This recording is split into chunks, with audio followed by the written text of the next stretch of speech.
शहजाद गांव का सबसे निकम्मा लड़का समझा जाता था। उसके वालिद बशीर अहमद तवील अरसे तक गांव में बतौर चौकीदार अपनी खिदमत अंजाम देते रहे थे। गांव के लोग उनकी बहुत इज्जत करते थे। बुढ़ापे और बीमारी के बायस अब उनके लिए काम करना मुमकिन नहीं रहा था। एक रोज गांव के चंद बड़ों ने फैसला किया, अगर शहजाद अपने वालिद की जगह चौकीदारी शुरू कर दे तो उनके घर का चूल्हा जलता रहेगा। जब ये तजवीज़ शहजाद के सामने रखी गई तो वक्ती तौर पर उसने काम करने की हामी भर ली, लेकिन कुछ ही दिनों बाद चौकीदारी से बेजार होकर शहर चला गया।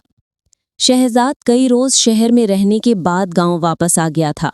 वो मुलाजिमत की तलाश में शहर गया था, मगर अपनी आराम तलबी और सुस्ती के बायस वहां कोई काम न कर सका। उसे गांव पहुंचकर मालूम हुआ कि यहाँ एक खूनख्वार शेर ने दहशत फैलाई हुई है। ये शेर जाने कहाँ से पुरसुकून करीबी जंगल में आ धमका था और अब तक गांव के कई जानवरों का शिकार कर चुका था। अब वो मुस्तकिल गांव आ गया था, लेकिन किसी ने उसे चौकीदारी पर मजबूर नहीं किया था। अब वो शेर से मुकाबला करने का सोच रहा था, ताकि गांव वालों की नज़रों में अपनी साख बेहतर बना सके। शहजाद आराम तलब जरूर था, लेकिन बुज़दिल नहीं। वो अंधेरा फैलते ही छत पर चढ़ जाता था, ताकि शेर की आमदो रफ्त पर नजर रख सके। उस रात चांदनी फैली हुई थी और काफी फासले तक देखा जा सकता था।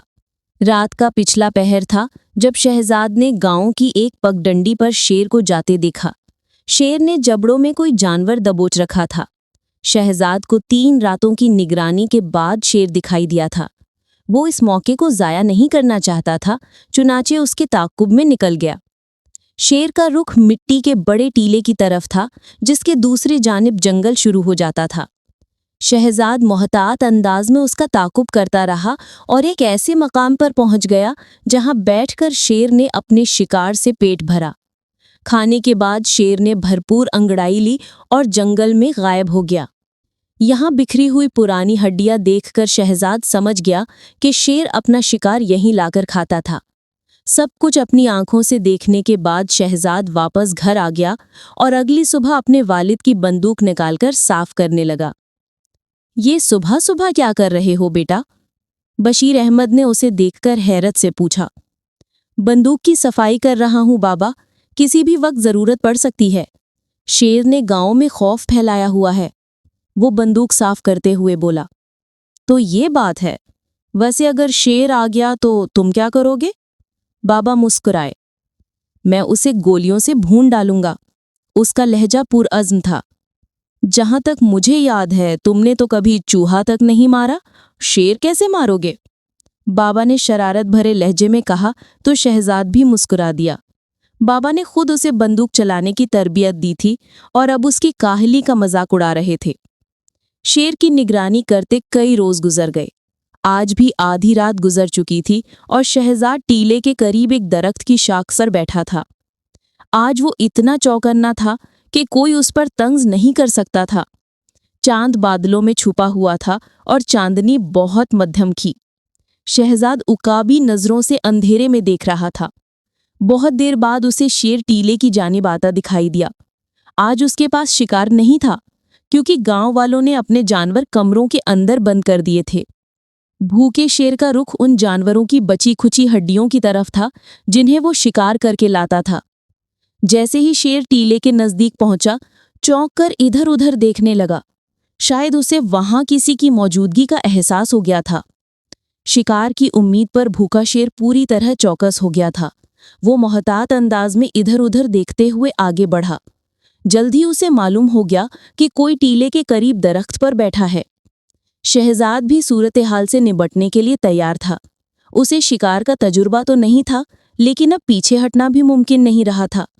उसने शाख पर बैठे बैठे बंदूक सीधी की और शेर के दोनों आंखों के दरमियान खोपड़ी का निशाना बांध लिया। अब वो शेर के करीब आने का इंतजार कर रहा था। जैसे जैसे दरिंदा आगे बढ़ रहा था, शहजाद के दिल की हरकत तेज होती चली जा रही थी, लेकिन उसे अपने हवास पर काबू रखना था। जैसे ही खूनी दरिंदा मजीद आगे बढ़ा, शहजाद ने बंदूक का ट्रिगर दबा दिया। इलाका दूर दूर तक फायर की आवाज से गूंज उठा। घोंसलों में सोए हुए परिंदे घबराकर शोर मचाने लगे। درخت کی وہ شاخ جس پر شہزاد بیٹھا تھا زیادہ مضبوط نہیں تھی۔ فائر کرتے وقت جب اس کے جسم کو بندوق سے جھٹکا لگا تو شاخ تنے سے جدا ہو گئی اور شہزاد اپنا توازن کھو کر زمین پر گر پڑا۔ بلندی سے گرنے کے باعث اس کی ٹانگ پر شدید چوٹ آئی تھی۔ بندوق اس کے ہاتھ سے نکل کر زمین پر گر پڑی تھی۔ وہ زخمی ٹانگ پکڑ کر درد سے کراہنے لگا۔ خطرہ اب بھی موجود تھا۔ شہزاد نے گردن گھما کر شیر کی طرف دیکھا تو جسم میں خوف کی لہر دوڑ گئی۔ گولی سر کی بجائے شیر کی ٹانگ میں لگی تھی اور وہ دوبارہ حملے کی تیاری کر رہا تھا۔ وقت بہت کم تھا۔ شہزاد نے جلدی سے بندوق اٹھا لی اور لوڈ کرنے کے بعد دوسرا فائر کر دیا، لیکن بہت دیر ہو چکی تھی۔ شیر اس پر حملہ کرنے کے لیے لمبی جست لگا چکا تھا۔ ماحول ایک بار پھر فائر کی آواز سے گونج اٹھا۔ اس بار شہزاد کی چیخ بھی اس شور کا حصہ تھی۔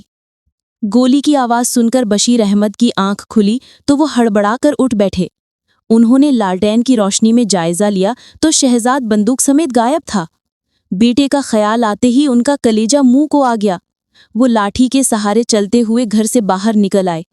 گاؤں کے دیگر لوگ بھی وہاں جمع ہو گئے۔ جلد ہی نوجوان بیل گاڑیوں پر سوار ہو کر ٹیلے کی جانب روانہ ہو گئے۔ سب کا خیال تھا کہ آواز اسی طرف سے آئی تھی۔ جب وہ ٹیلے کے نزدیک پہنچے تو وہاں کا منظر دیکھ کر سب کے منہ حیرت اور خوف سے کھلے رہ گئے۔ خون میں لت پت شیر درخت کے نزدیک پڑا تھا، جبکہ شہزاد کا آدھا جسم اس کے نیچے دبا ہوا تھا۔ شہزاد کی گرفت بندوق پر اب بھی مضبوط تھی۔ چند نوجوان تیزی سے آگے بڑھے اور مردہ شیر کو گھسیٹ کر شہزاد سے دور کر دیا۔ شہزاد کی ٹانگ زخمی تھی، وہ صدمے سے بے ہوش تھا۔ لوگ اسے گاؤں کے مطب میں لے آئے اور حکیم صاحب نے اس کا علاج شروع کر دیا۔ جلد ہی شہزاد کو ہوش آ گیا۔ وہ حیرت سے اپنے گرد جمع لوگوں کو دیکھنے لگا جو زندگی میں پہلی بار اسے بزدل اور نکما نہیں بلکہ بہادر قرار دے رہے تھے۔ آج بشیر احمد کا سر بھی فخر سے بلند تھا۔ وقت نے ان کے بیٹے کو گاؤں کا سب سے بہادر نوجوان ثابت کر دیا تھا، جو ان کے لیے ایک بڑا اعزاز تھا۔